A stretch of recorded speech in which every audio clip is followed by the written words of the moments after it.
Welcome, everyone. This session is in honor of Women's History Month, along with our celebration of International Women's Day, which was last week. Our session today is called A Shared Commitment to Empowering Women. My name is Marisa Porges. I'm an assistant dean at the college, and I help lead the Diversity Council. Since everybody's familiar with Zoom, it's going to be pretty much informal, but just a few ground rules. Feel free to raise your hand if you have a question or a comment, and please also feel free to use the chat.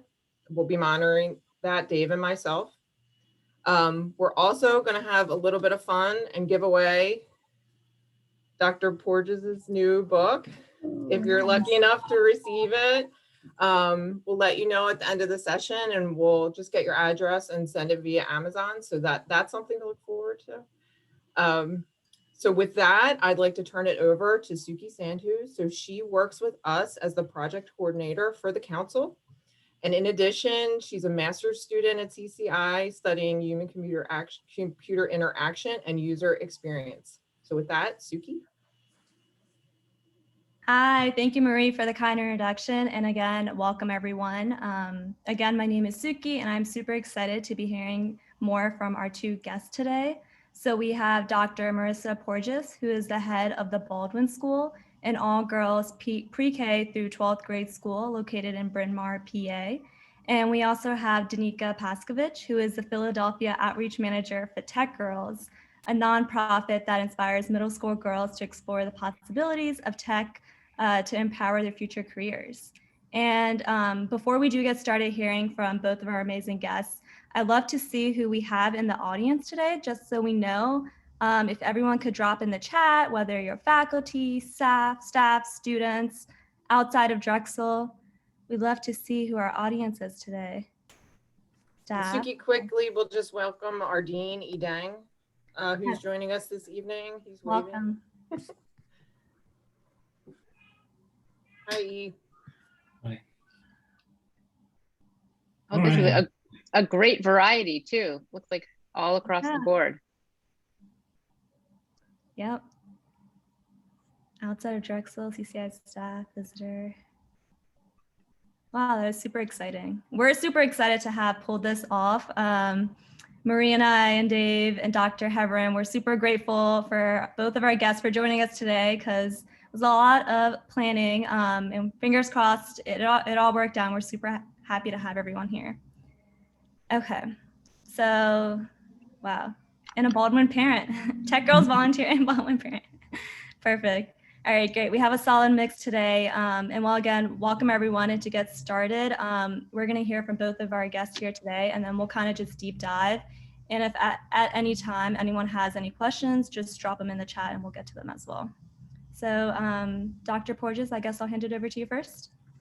Sure, thank you. And I guess the silver lining of being remote is that we get to share pictures more easily. So I'm going to share some pictures tonight and give you a little bit more about me and sort of the snapshot view. I will give a little bit of snapshot in terms of why I think it's so critical that we're having this conversation tonight, and so grateful to have so many people here from across the Drexel community, outside the community, to participate. And then I'll whet your appetite for the conversation, for the Q&A, about some of the lessons that I think are really important as we're thinking about how to commit to empowering women across the landscape, across the generation, throughout the ages. So you heard my bio briefly, you saw it in the advertisement, but some pictures because they tell 1,000 words, and because I happen to have had a career that sort of hopped around a little bit, and maybe somewhat different than many people have experienced. But you heard that my career started in the national security space. I flew jets off carriers shortly after I graduated undergrad, and so my first time where I was going out there, one of the few women in a sea full, literally, of men, because it had been the dream that I wanted to pursue early on. And we can talk to the why and the what and the how. But that was the foundation of my career path, not the foundation of my story, but the foundation of my career path. Later, I switched to the counterterrorism space. I worked in the US government, in the Pentagon, at the Treasury Department, handling counterterrorism policy and strategy, and then took time off to go back to grad school, like many of you here, and spent a lot of time overseas doing field work in Yemen. That's a picture of me in a souk in Old Sana'a, but in Yemen, Saudi Arabia, Afghanistan, Jordan, talking with locals, interviewing Syrian fighters, Al-Qaeda fighters, Taliban in Afghanistan, and coming up with a different perspective on the world through that lens. I then bounced back into government. Most recently, my last job was in the Obama administration at the White House, where I handled cybersecurity policy for the National Economic Council. So short stint there. And then I had the good pleasure of being offered the opportunity to have impact, have fun, and shape the next generation of young women and who are going to take the lead in so many ways. And that's my current work at the Baldwin School. And so you see me there with some of our youngest students. We're a school right outside Philadelphia in Bryn Mawr for girls in pre-kindergarten through age 12. So think 4 years old to age about 18, 19 before they go off to Drexel and other colleges in the area and the country. Another piece of the story is that book that you heard Marie mention, and the fact that I'm a mom. So here's the book that came out a couple months ago, and there's the baby. I will say that the book and my job and my story is all about empowering women, and I do have a little boy, so slightly off brand, but we love him. So there's a picture of Isaac posing with the book hot off the presses. So that's the story of me, right? At least some pictures of it to sort of figure out where some of the stories you'll hear tonight are going to be rooted in. But talking about the inspiration for being here and why I was so excited to get the invite to join you tonight and to have these conversations throughout this month for Women's History Month and for International Women's Day. But in the course of my conversations for my recent book launch and book talks, why is the conversation still so critical, even in 2021, when we think that women have come so far and closed the gap, right? Well, I think so many of us, and particularly the women who are here with me on the stage today, would be able to tell you we haven't yet closed the gap, right? Not least because when you see snapshots of this, it's a scene from a panel discussion of the top lawyers in Jacksonville, Florida in 2017, so not very long ago, on Gender Equality Day. They literally were setting up a panel to discuss gender bias and gender equality, and the entire panel is men. The only person is not actually a lawyer on the panel, but just introducing them was the one woman in the room. Or you think about the fact that studies show that there are more men named John who are CEOs than there are women who are CEOs, right? And then you sort of go down one level further, and there are more men named John, David, William, Ken, Robert, James, and Paul who are running hedge funds than there are women in that role. Right. And you can speak to this in many different environments. For those who are here in the room and sort of, I saw a lot of you who are in the IS space and technology space and the sector that is represented by this picture, the leaders of the Silicon Valley world, CEO of LinkedIn, CEO of Reddit. This is a snapshot from 2 years ago when they were on a junket overseas. And you'll see there's 15 men and 2 women. The interesting note is that the 2 women that you see right there and right there were actually graphically, digitally inserted after the fact, because the picture went viral and it had only men, and they realized that that was slightly a problem. So they, after the fact, went in and put the pictures of the women in, even though they weren't actually in the photo, right? And then, of course, even in an industry like my own, education, where we think, it is by and large, at the level of educators, at the teacher level, 77% of teachers are women. But when you rise into the senior ranks, you realize that 2/3 of principals are men, and 3/4 of superintendents, the role I play, but at a private school, are men. So this picture of fellow heads, and you see 1 woman amongst a sea full of men, white men in particular, right? And so here we say, well, what is that gap we still need to close? Why does it matter so much? I will also mention that it's not just about the numbers and the statistics, right? A lot of the research I did for my book was looking at the nuances in between, the challenges that the girls that I'm teaching at Baldwin will still face when they graduate, not just in college, but when they graduate out into the world after grad school, like so many of you, right? That it's an uneven playing field, that there's still a gap, and that unfortunately, every study is now showing the pandemic has widened that gender gap when you're looking at access to education, health, economic opportunity. Anything you look at, you're thinking there's still challenges out there for women across the board. So why it matters that still we're talking about Women's History Month, we're celebrating International Women's Day, and we're making space for this conversation to include both men and women and how we empower women at all stages of life in their careers. So I'm going to keep this short because I want to get to the questions, and I'm just going to leave you with some things to keep in mind. And they're based on the research that I did for the book, the courses in leadership that I teach here at Baldwin, and some of the practical advice and takeaways that I distill things down to, where I'm looking at skills that help empower women and how we help instill those skills in the women we know. I really do think it's about practice. It's about helping grow the muscle memory in the women we know from a young age to really feel empowered, own their voice, be not just at the table, but persuasive when they're at the table, effective when they're at that proverbial table. I do believe fully that little things make a big difference. I love that Thomas is here in the room, because for dads in particular, the little things we do for the young women in our life are so impactful, but so too for the managers with mentees, for the professors with graduate students, for the little moments that you find to help not just give women you know a seat at the table, not just to mentor them, but to sponsor them and to find them role models to help pave the way so that they can be their most empowered self.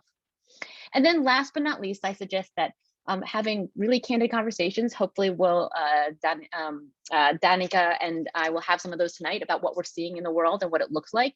I think those candid conversations are truly powerful because it helps, just shed a light on the reality we're all facing, and give some lessons to those out there that we don't want to have the same challenges or hurdles when they get to our position or sort of our stage in whether it's life or career or whatever we're facing. So I will leave you with a moment of that candid conversation, a little candor, because these are the lessons that I apply at Baldwin. All right, so here's a picture of a all school assembly with about 600 of our students ages 4 to 18 years old.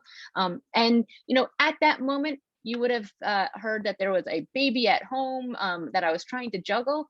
And so in reality, the candor that I talk with the girls about, the reality of what it means to be an empowered woman these days, is this, right? That's what it looks like when you have the equivalent of a CEO job, a book on the way, and a baby at home. That is me trying to do work on my smartphone a few weeks after the baby was born.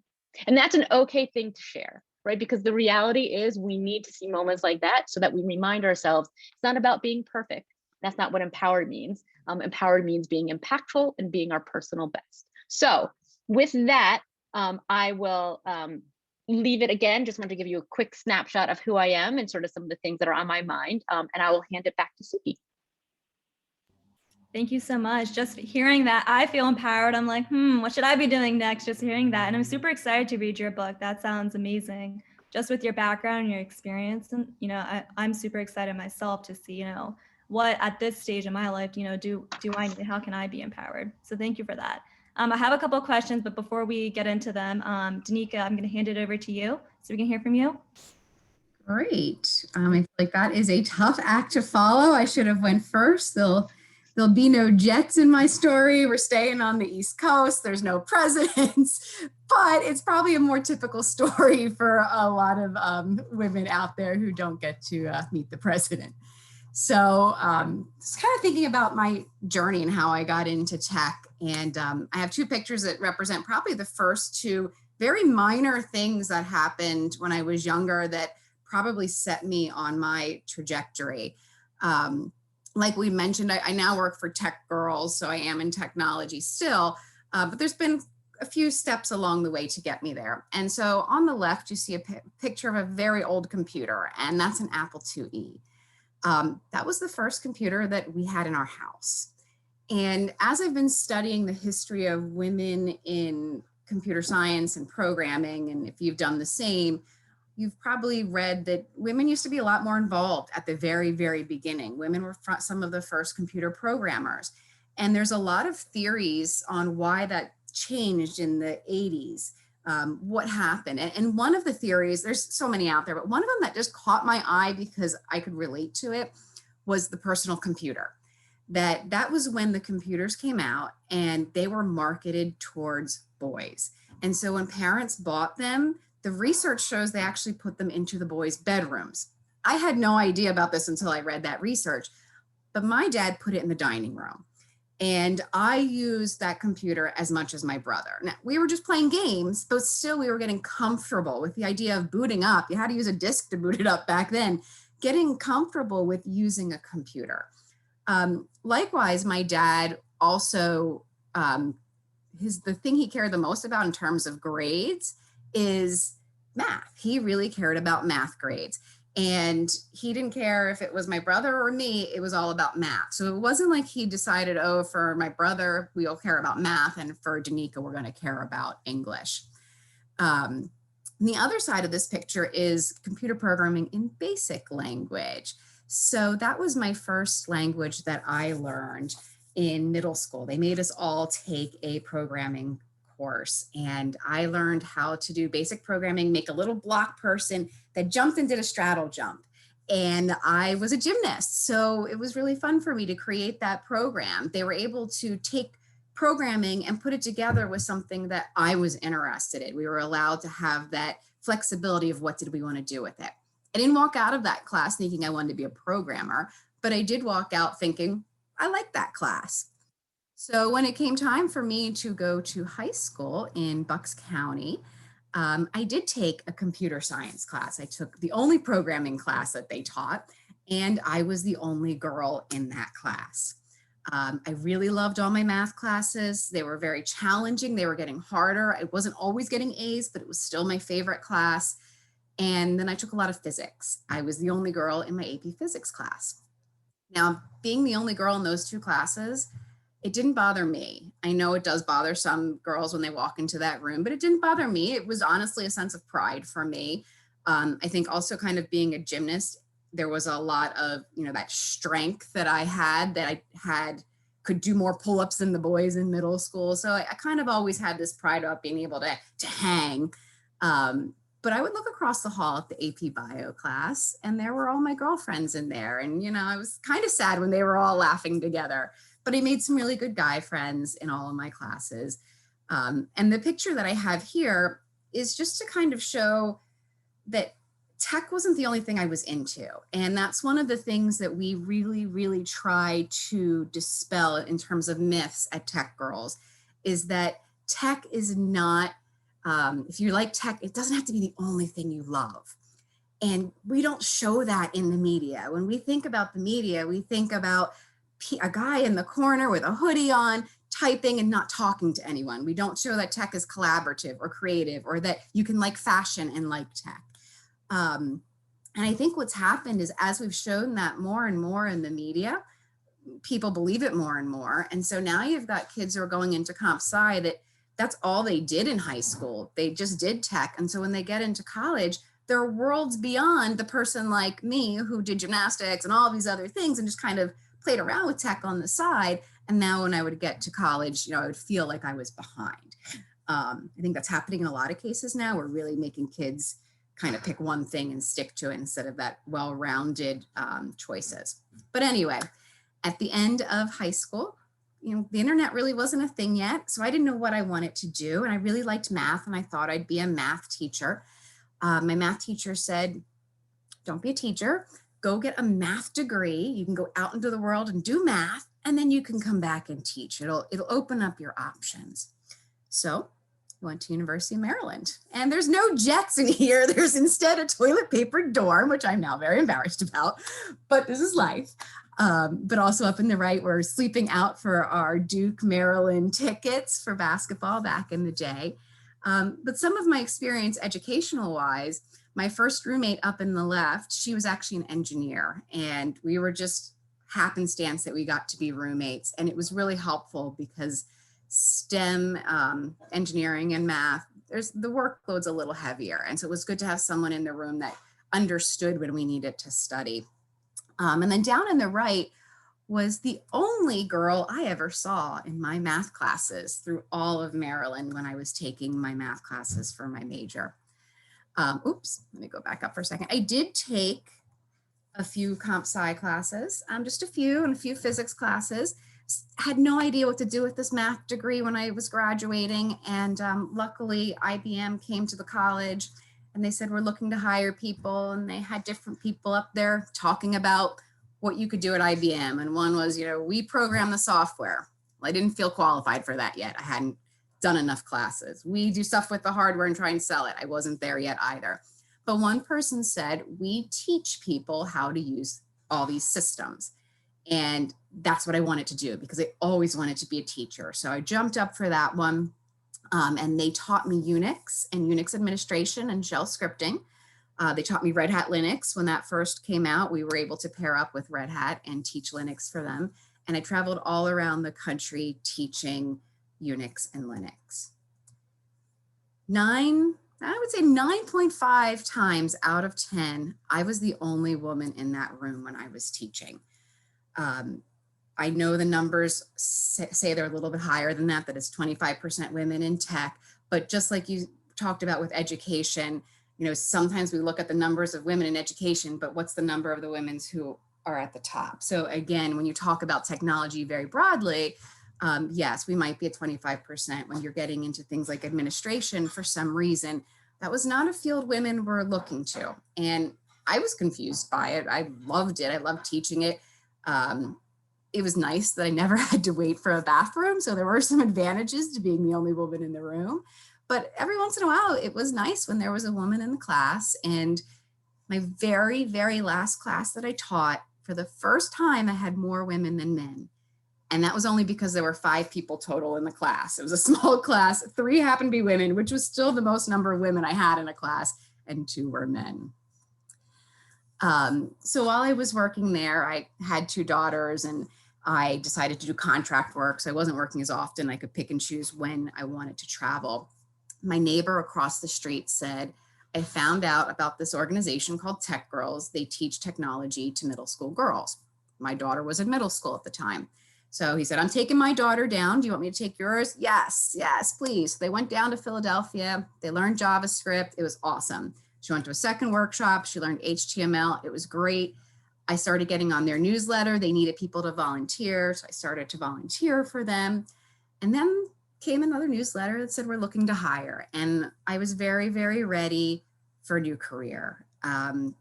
Even before I was a contractor, it was a very lonely career. I traveled most of the time. My coworkers were all over the country. My coworkers were all men. And I just never really had that coworker team feel. So I was really excited to join the Tech Girls team. And what I do now is I help organize these workshops that we have for the girls. So I'll work with a company in Philadelphia that wants to run a workshop at their location. I'll work with some like Drexel SWE. They run some workshops for us. Even individual volunteers will run workshops for us. And we come up with all of the curriculum. One of the things that we do at Tech Girls is show the girls that technology is more than coding. So like I said, we're trying to dispel some myths that you don't have to only like tech, you can like other things, that it's not too hard, it's not just for boys, but also that technology is more than coding. And since I've been at Tech Girls, there's 2 main things I've learned. One is there is an amazing network of women out there in tech who do get together and have meetings and support each other. And I knew nothing about this before I joined Tech Girls. 18 years I was with IBM and I had no idea that there were these women in tech groups. I would have loved to have been a part of that, to go to some conferences and connect in that way. And the second thing I learned is that there are some really cool careers out there that I knew nothing about. I really think like data analytics would have been an amazing career for me. I had no one to tell me about it. I think that would have been a nice kind of matchup with the math and the technology together. But there's so much out there that I didn't know about. And so one of the things I've learned is we really need to show the girls all of the opportunities that are out there. And I think that's a good place to leave it to get into some questions. So I'll take a break there. Yeah, thank you so much. And I'm glad, you mentioned earlier on that teaching was a passion from the very beginning, and look where you are now, you get to teach all these girls. And to your point, like I didn't know what woman in tech was, honestly, until I started my grad program at Drexel. I didn't know what woman in tech sounded so intimidating, but I didn't know everything that encompassed women in tech until I started in Drexel and I met all these amazing professors and classmates and started like truly understanding like it's beyond just coding. There's so much out there. So thank you for that, and thank you both. And I also want to just open up, if anyone has any questions, feel free to leave them in the chat. But just listening to you both, I'm kind of just curious, kind of like what challenges, or is there a memorable challenge that you remember that, that really like pushed you to go further? Like, was there a setback or something that made you just think like, okay, like I'm even more motivated to get started? Oh, you're muted. Sorry, Dr. Porges, you're muted. Yeah, who wants to go first? You can go. Okay, so I will share. I mean, I think we all have the setbacks and challenges, and I think it's really important to share them. Because it's truly, it's cliche to say, but it's entirely true. It's how you respond to the setbacks and challenges that makes you who you are.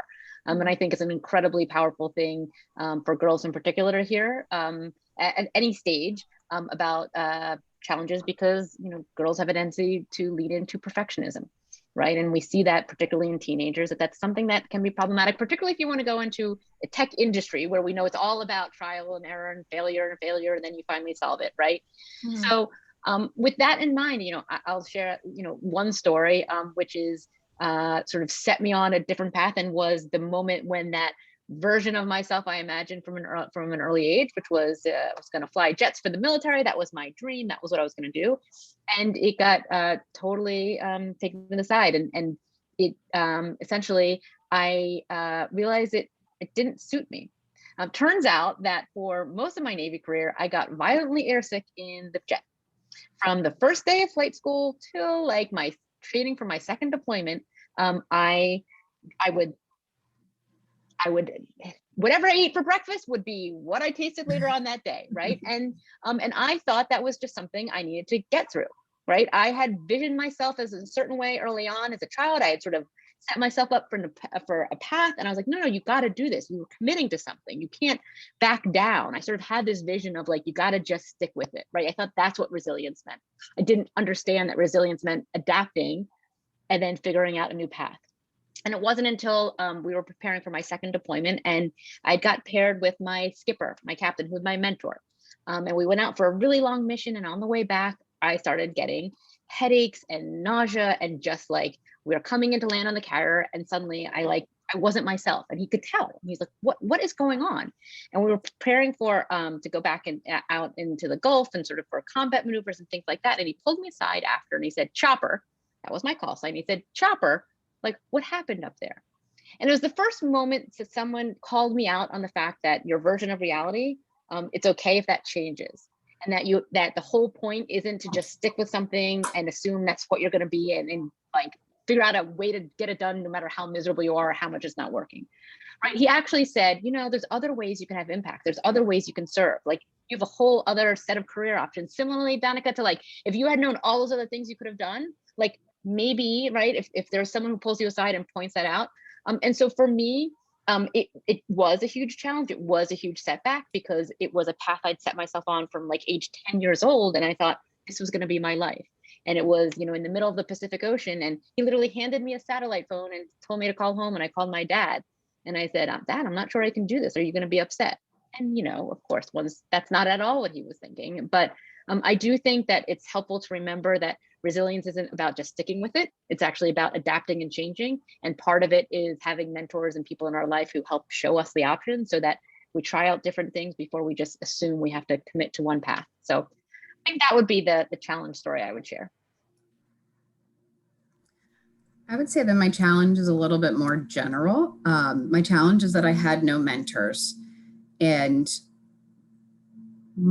all of my aunts, I should rephrase this, none of my aunts and uncles went to college. None of my cousins did until after me. My older brother went, my dad did night school. But we didn't have accountants in our family. We didn't have doctors in our family. We didn't have anyone in the tech field in our family. So I really had nobody leading me in any direction besides, go to college. And that was pretty much the end of any advice I got. I went to a large college, and again, there was really, internet was just coming about. So trying to find your way around a campus in a large college, you had to go up to the board and look at what was pinned on there. And work yourself up to figure out who your advisor was and go talk to them. I don't think I ever talked to an advisor at Maryland. I don't remember that. And my professor didn't know my name. It was a large college. So I think it's kind of a general challenge that I've just had to make my own path on my own here. I think it's such an important thing for us to keep in mind, this idea of mentorship, particularly for girls. I mean, studies show that girls do not have as many mentors as boys, as men, undergrads, graduate school. And then they have even fewer sponsors. There's people who not just like give you advice, but then help pull you in and help like find, opportunities for you. So I'm not, I think it's something that's probably a story for a lot of women, right? Different and personal to you in so many ways, but that it's a helpful thing for everyone to hear as part of the story of how we make sure it doesn't happen for everyone else.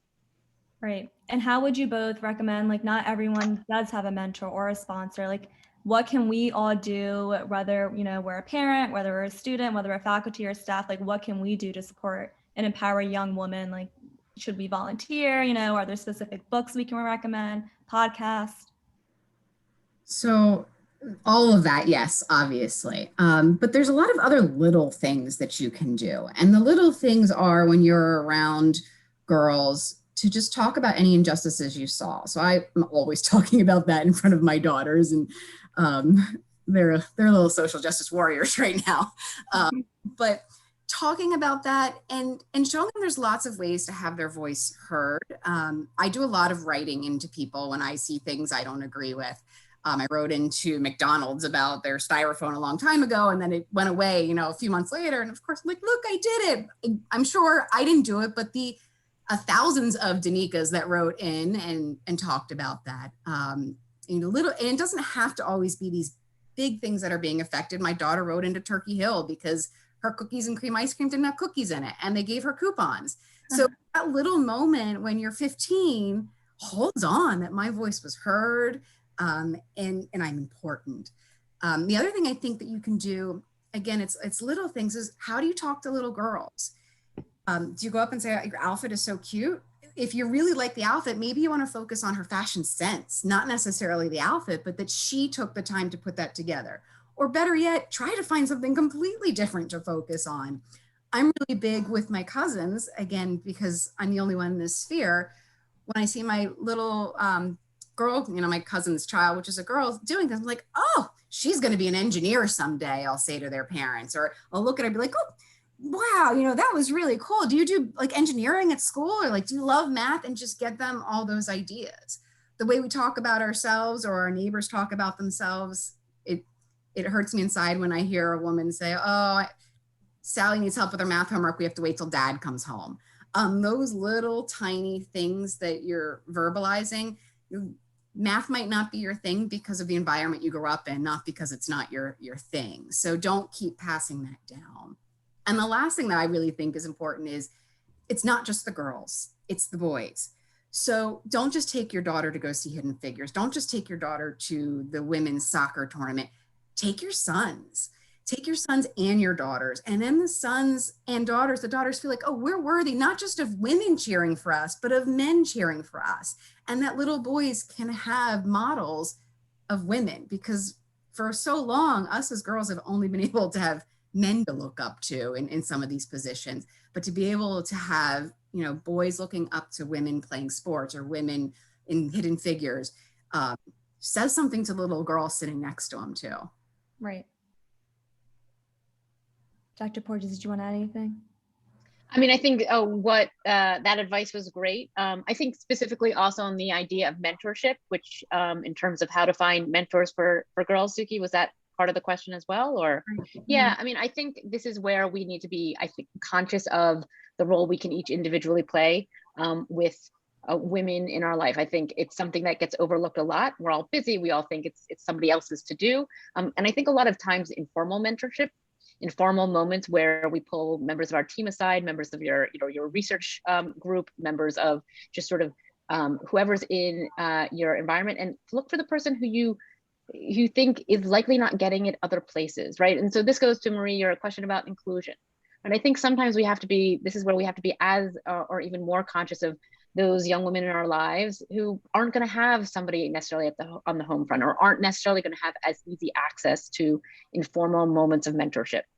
And I think this is particularly important for those who are at the later stages of our careers, right? You know, that we can take that moment. I actually block time on my schedule to, find, it's like 15, 20 minutes, and you either walk around and keep your eye out for the person who isn't going to be seen otherwise.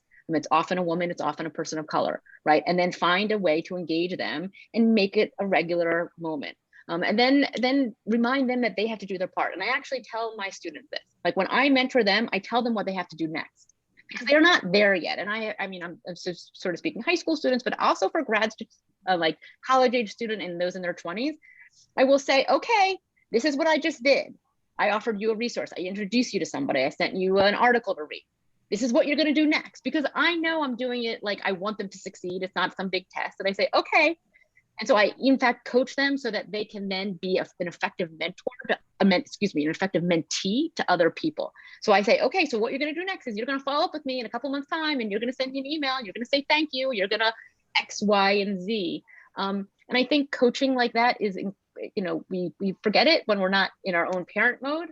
Everyone needs coaches in their lives. And so just a few ideas when we're thinking mentorship, sponsorship that come to mind. Right. And just to that note, what is the difference between like mentorship versus sponsorship? And both of you are in positions of empowering young women. What's like the difference between both of them? Yeah. Well, so definitionally, like the idea of a mentor is someone who gives you advice, right? And this is what we default to. We think that's who you need in life. You need people who give you advice and guidance, and you can check in with. And if you have a question, we'll be there to, help you navigate your career. In actuality, and the reality is particularly in like the world we're in, we need sponsors more than mentors. A sponsor is somebody who not just gives you advice, but then finds moments to pull you into the table. Someone who finds projects with you and says, hey, Marissa, I got something for you. Got a job, I got a project. I think you should be in this meeting. I think this is a great opportunity for you, and finds opportunities for the next generation, the younger workforce in your circle. And again, every study shows that women who do have either of these have more mentors than sponsors, and yet we need the sponsors, because that's how you get the next job, the next opportunity, and sort of get to the senior levels that we're still not seeing women necessarily be at in all sectors. Right. Does that answer the question, Suki, in terms of? Yeah, it does. Yeah. Danica, did you want to add anything? No, that was exactly where I was going to go with that one. Okay, perfect. And just speaking on that note of like coaching, mentorship, and sponsorship, what was, I guess, if you both remember, what was like the best or worst advice that you ever received? I know that, it opens up to however long, but kind of the best or worst. Honestly, I think the worst for me, and it's very specific, is my cousin told me that I should take C++ as programming language. He heard that was the programming language that I should take as a freshman in college, he had heard.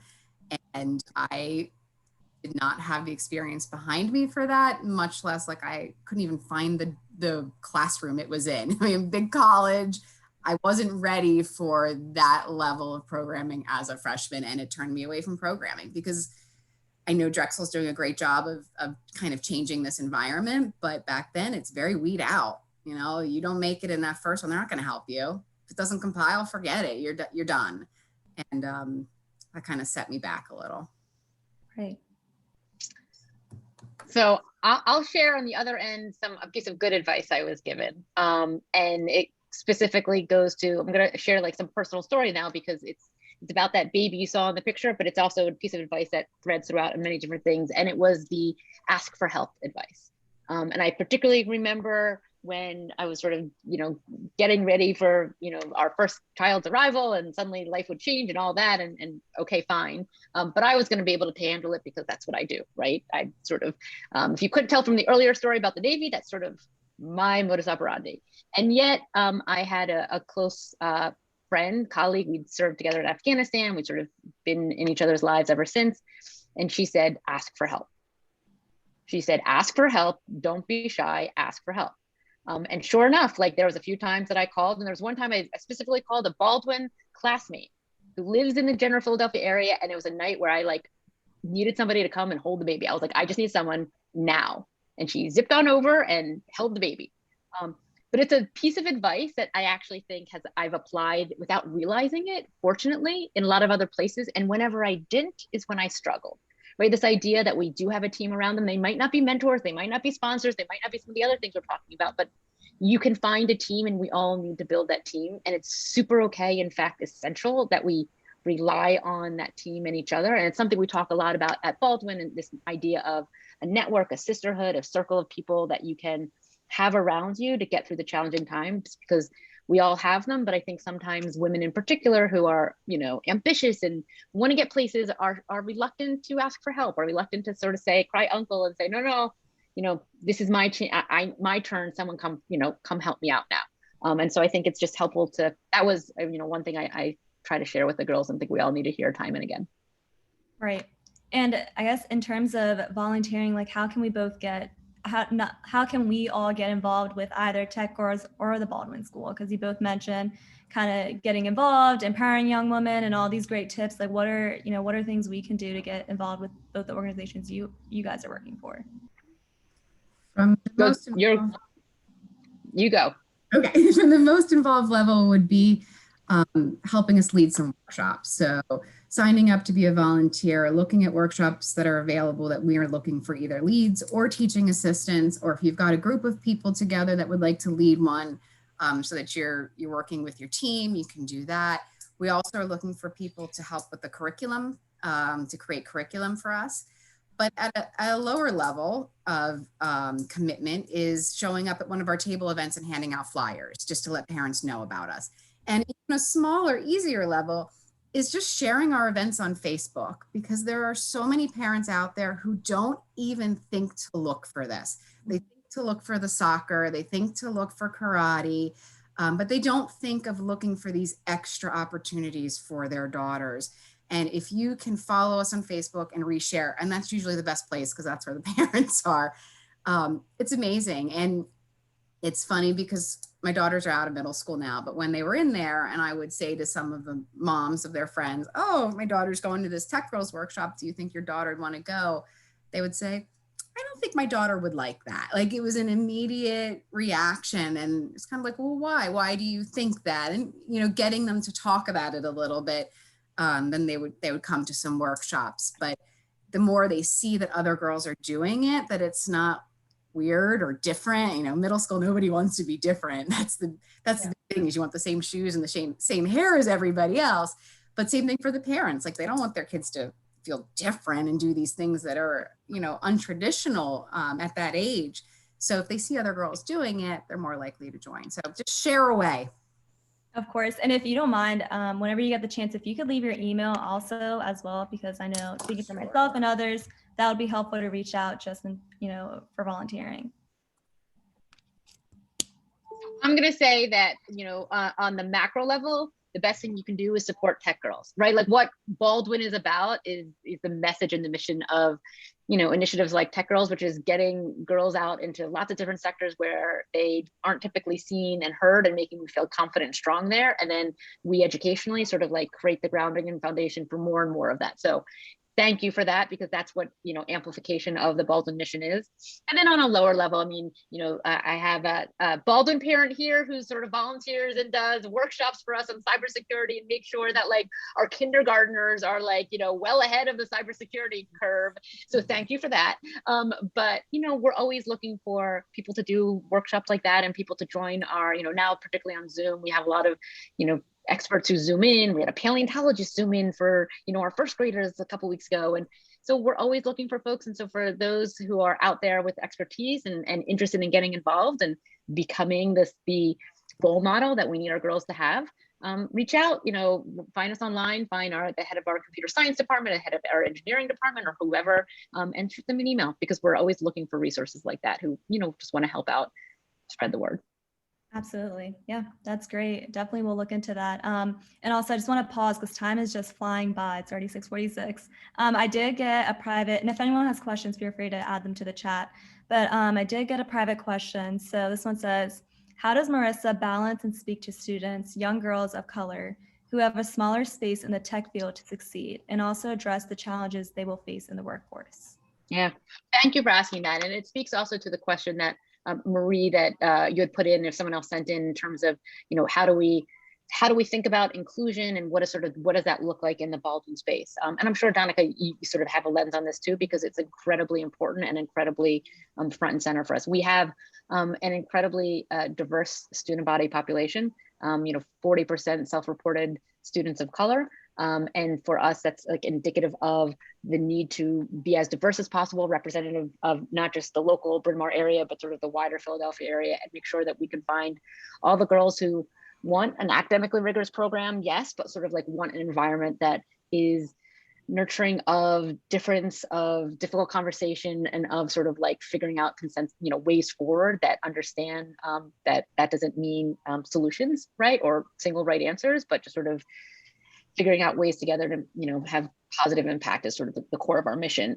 What does it look like, right? I'll say it looks everything to work that we're doing that is programmatically specific to making sure our girls of all backgrounds, races, religions, ethnicities are reflected in what they're studying, right? So the fact that our reading lists and our, the mathematicians they're studying, like the poster, the bulletin board and outside of our math department is female mathematicians from around the world. Right, it's the fact that our movie trip was to Hidden Figures. So you mentioned Hidden Figures, like we took the girls to Hidden Figures one day a couple of years ago because it's important for us for them to see themselves and see different, see people who look like themselves. We try to have a diverse faculty and staff. That's always something we're working on. So it's reflected in that.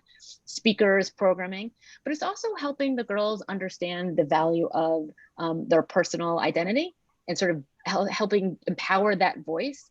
And we don't, candidly, we sort of, there's some moments we do it well and there's some moments we don't, and for all sorts of reasons. It includes things like the comment of, how you validate their interests, right? How you validate who they are, what they are, where they come from. And it looks different for a 4-year-old, a 5-year-old, pre-K and kindergarten than it does for a 17, 18, 19-year-old who's going off to college. We're very conscious and conscientious about it and continually trying to do our best. So those are, a couple of at least the programmatic and thoughtful. I mean, there's some, programs itself and some funding efforts and some, other ways we're trying to make sure we have a wide, population and how we, support those individuals. But that's at least conceptually some of the things that come to mind. And hopefully I answered the question. I'm not sure who sent it in, Suki, but also Marie for your question too. Yeah, and I think you did. And to your point, like these are tough conversations to have in the first place, but I think like even at my level as a graduate student, like I applaud like all the leaders in tech, everyone on the call, everyone, not just women in tech, everyone in tech, but just leaders in general that, stick up and have those hard conversations and talk about the injustices, because then it opens it up to like me to not just ignore everything, but to actually bring it down and be like, okay, how can I digest it, but also spread the awareness for it, which I appreciate. Danica, I don't know if you had anything else to add. I think Marie had asked in there, just lost the question, just talking about inclusion and belonging within Tech Girls. Yes, so we don't have the girls for as long a period to really build in a long program like that. What we have done, and it's something that we definitely need to work on, up until recently, we were 4 people. And so we were really focusing on just, general girls, and we're asked to focus other places and said, there's 4 of us. It's a little much at this point to focus other places, but now that we're growing, it's something we're talking about. But what we've done in the past is try to bring the workshop to the girls. So for instance, we had a partnership with South Philly Library. We did workshops every month there, and we learned, you have to do it before it gets dark. The girls are not allowed to walk in the dark. So all of those little bits that we're learning for that community. Interestingly though, what's most important in those communities is to talk to the families. And if they don't think it's important for their daughters to do this, their daughters are not going to do this. And that's where we need to focus a little more of our outreach now that we have more funding, now that we've got more boots on the ground, is to talk to parents in the different communities that don't, like how I grew up. There were no accountants in my family. There were no doctors in my family, no dentists. So it wasn't something that was important to my parents. And, same idea is just getting in their boots on the ground a little bit more. Right. it's super inspiring just hearing that. It's all like the small things, like how you mentioned, like thinking about, how late, think about where you can have the workshop, how late can they go home. These are sometimes things that are overlooked, in fact.